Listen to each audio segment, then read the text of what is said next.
March 1st, 2026. We are in the 5th year, day 6 since the start of the full-scale invasion in Ukraine. Welcome.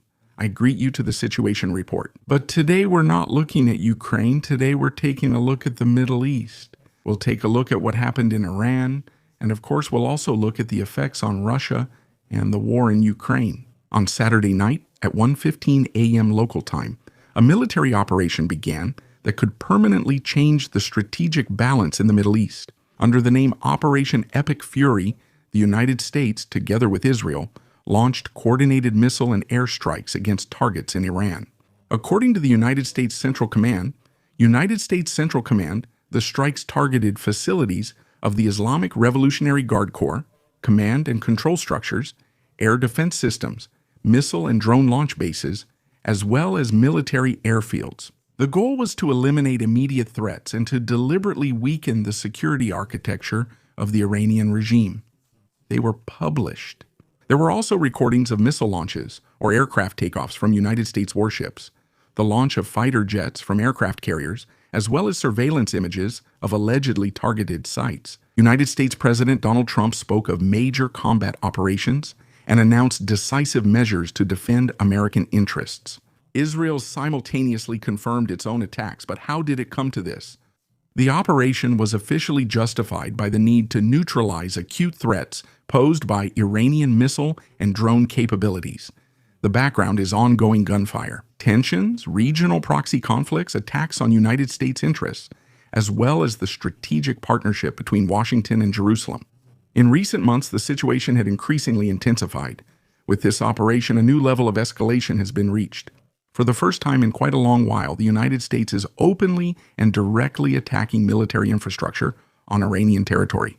Not covertly, not indirectly, but truly visibly and announced. We'll review today how the situation has changed militarily, diplomatically, and strategically since that moment in the Situation Report. The channels today are actually almost exclusively filled with reports about Iran. Ukraine is a bit overlooked today, which is why I wouldn't have enough information for a good report. Over Iraq, which is Iran's western neighbor, several cruise missiles were filmed moving toward Iran. Similarly, in Syria, over the city of Dara, which is at the blue pin, aircraft from the United States and Israel were spotted heading toward launch zones in western Iran, especially. But Tehran became one of the main targets of the airstrike. According to reports, several attacks took place in the Iranian capital. Israel then declared a state of emergency as they were expecting Iranian retaliatory strikes. In the aforementioned airstrikes, the building of the Iranian intelligence service was heavily hit and also destroyed. In modern conflicts, it's not firepower that decides the outcome in the first hours, but rather information superiority. Intelligence services coordinate situational pictures, analyze sensor and reconnaissance data, control communication structures, and pass on warnings to military units. Whoever hits this interface attacks the nervous system directly and forces the enemy into ignorance and limited ability to act, since their ability to react and assess the situation is massively disrupted. Currently, it looks like Israel is focusing on Iran's missile arsenal, as you can see here in an Israeli attack on a missile depot. Meanwhile, the United States is focusing on the nuclear program and key positions in the government. One of the locations of their supreme leader was also hit. Here you can see an amateur recording of a woman who is happy about this hit. Now he got it. Damn.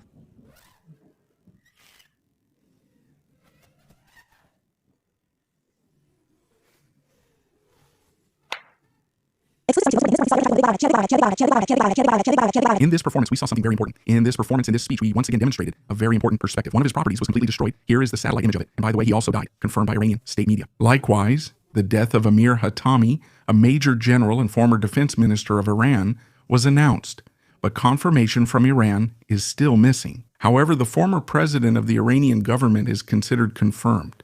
He also died in yesterday's airstrikes. According to the United States, another 45 leaders of the regime are said to have been neutralized, but not all of them were named.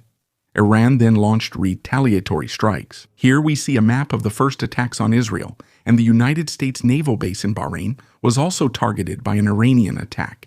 By the way, this one also missed, at least this missile did. Here we also see a Shahed drone, also of Iranian design, flying into the same area and hitting a target. Targets in Dubai, Qatar, and other Gulf states were also targeted by Iran. Here we also see part of an Iranian ballistic missile crashing over Doha. Here, a hotel in Dubai was hit, as well as here, and again here. Why they specifically targeted hotels remains unclear, of course. A report just came in that German military facilities in Jordan were also attacked by Iran. The situation on the ground there is still unclear. While the United States and Israel have attacked Iran, and Iran is now retaliating, they must now face their own enemy, who appears much stronger and closer than one might think. Of course, I'm talking about their own people. In Tehran, police officers are being deployed to prevent gatherings of insurgents, because many people have long since stopped supporting this regime and are now against it. They want a change of power, they want the old Persia back, and they don't want to live under the oppression of a ruling family. They have been waiting for this attack for a long time and will make use of it as best they can, because who knows if there will be a second chance. And just like in Russia, people here know that their own people can be a much greater danger than hundreds of marshals' corpses. By the way, in 2013, Trump announced that Obama would attack Iran because he couldn't negotiate well enough. Now he was the one who did it, and of course the internet never forgets. That's something I can't withhold from you. But what does all this have to do with Russia and the war in Ukraine? Russia has a strategic partnership with Iran outside of its own sphere of influence. Since the beginning of the war in Ukraine, Tehran has not been just a symbolic ally for Moscow, but a truly practical one, especially through the supply of drones and technical support in the field of unmanned systems. This cooperation had concrete military effects on the battlefield. But now, of all times, during a phase of massive attacks on Iranian targets, the limitations of Russian action are becoming apparent. Just like back then in Syria or with any other Russian ally, when things get dangerous, Russia simply stays out of it. Moscow does condemn the attacks rhetorically, calling them aggression and destabilization. But beyond that, everything remains quiet. In the end, Russia does what Europe usually does when things get critical. No announcement of military support, no visible deployment of forces, no substantial show of threat. There are several reasons for this. Russia has been tied up in a highly intense war in Ukraine for 4 years. Personnel, equipment, industrial capacities, everything is under pressure. A second serious crisis zone where they would have to intervene actively would simply exceed their capabilities. In addition, there is no formal defense alliance with a mutual assistance obligation between Moscow and Tehran. The partnership is strategic, but not contractually binding. Above all, Russia lacks the operational reach to provide effective military assistance to Iran in the short term. Even if the political will existed, direct interventions would be risky and potentially escalate, and they would force Moscow into a confrontation. Russia can hardly bear it at the moment. A possible change of government in Iran would have significant consequences for the war in Ukraine. So if a leadership in Tehran were to change its foreign policy outlook and, for example, no longer behave pro-Russian, military cooperation with Russia could be reduced or even ended. This concerns in particular drone deliveries and technological support, from which Russia has benefited from Iranian assistance for a very long time. Beyond that, it would be a geopolitical loss, and one of many. Moscow would lose one of its most important and also one of its last political partners, who was willing to openly counter Western pressure. An unstable or newly oriented Iran could behave more neutrally or set its own priorities that no longer align with Russian interests.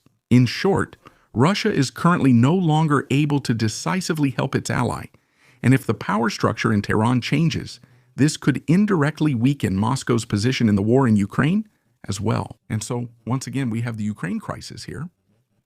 Thanks to all subscribers, channel members, and the ALGOR crew, especially Colonel Renicky, Celia, Dietrich, Brett, Joe, Mayer, and Hofer. Please subscribe, like, comment, and see you in the next Situation Report.